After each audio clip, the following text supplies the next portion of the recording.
Americans. There's no rallying around the president as there was after 9/11. This this time, the enemy is incompetence. Things did not go perfectly. We all know that.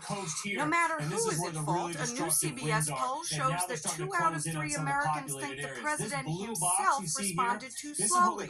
His leadership rating, usually his strong suit, is the lowest of his presidency, a full 35 points less than it was after 9/11. Democrats see a political opportunity, criticizing what they describe as the president's mismanagement of the crisis and his skewed domestic priorities. The Republican refrain, look ahead, blame later. We have many difficult days ahead, This is going to be a devastating especially as we recover those who did not survive the storm. Not all Republicans are holding their fire.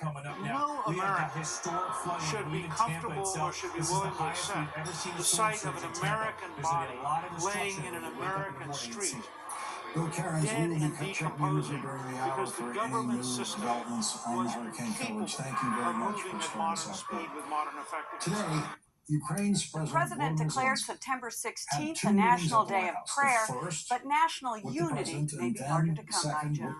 Gloria, obviously some of the Democratic responses is to be expected as they try to gain political leverage, but the fact that some of the people who, on the Republican side, would like the president's job as of 2009, criticizing him to the degree that they are, could that potentially hurt him for the rest of his term?